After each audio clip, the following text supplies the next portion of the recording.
Viewers, যেখান থেকে এই ভিডিওটি দেখছেন সবাইকে শুভেচ্ছা ও স্বাগতম এবং সালাম, আসসালামু আলাইকুম।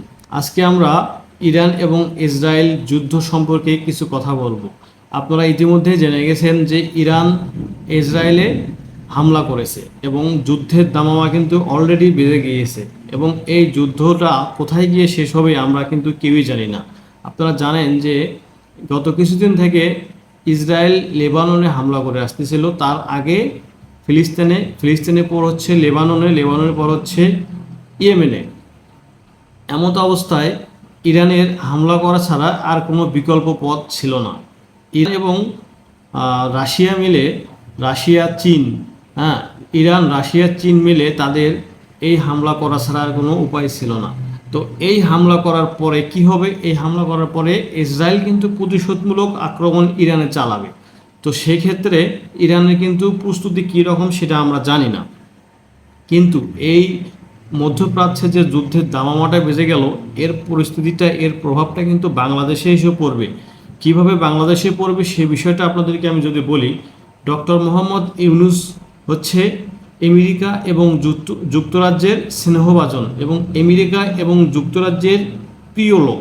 এখন এমতো অবস্থা যদি যুদ্ধ শুরু হয়ে যায়, ইরান মুসলমান দেশ, ফিলিস্তিন মুসলমান দেশ, বাংলাদেশের জনগণ কিন্তু মুসলমান দেশের প্রতি আকৃষ্ট এবং বাংলাদেশের মুসলিম জনগণ কিন্তু মুসলমানদের প্রতি সেই আগে থেকেই একটা সমর্থন দিয়ে আসতেছে। ফিলিস্তিনে, লেবাননে, ইরানের যে কর্মকাণ্ডগুলো পরিচালিত হচ্ছে এবং সারা পৃথিবীতে যে মুসলমান মার খাচ্ছে এবং সারা পৃথিবীতে মুসলমানদের উপর যে একটা নির্যাতন, সেই ক্ষেত্রে কিন্তু বাংলাদেশের মুসলমানরা সবসময় সরব।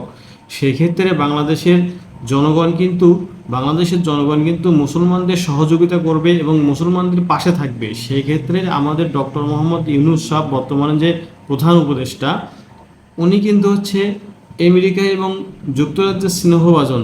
সেই ক্ষেত্রে আমরা বাংলাদেশের রাজনীতি নিয়ে একটা প্রেক্ষাপট সৃষ্টি হয়ে গিয়েছে, হতে পারে এমন কিছু। কারণ বাংলাদেশের জনগণ যেন ইউনূস সরকারের বিপক্ষে না যায়। ইউনূস সরকারের বিপক্ষে যদি বাংলাদেশের জনগণ চলে যায়, তাহলে এর ভয়াবহতা, এর পরিস্থিতিটা আরও কীরকম হবে সেটা আমরা বুঝতে পারতেছি। সেক্ষেত্রে আমি বলছি যে যুদ্ধ যদি ইরান এবং ইসরায়েল লেগে যায়, তাহলে কিন্তু বাংলাদেশেও এর বিশাল একটি প্রভাব পড়বে।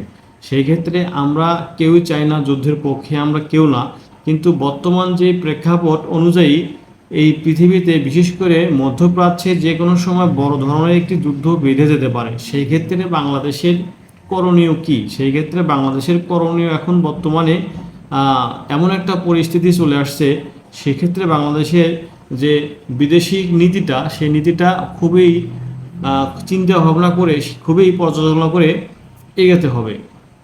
সেই ক্ষেত্রে ইউনূস সরকারের খুবই একটা প্রভাব পড়তে পারে। তো আপনারা অবশ্যই কমেন্ট করে জানাবেন এই ইসরায়েল এবং ইরান যুদ্ধে কে জয়ী হতে পারে। সবাইকে আবারও সালাম দিয়ে শেষ করছি। আসসালামু আলাইকুম। আবার আগামীতে কোনো বিষয় নিয়ে আলাপ আলোচনা হবে।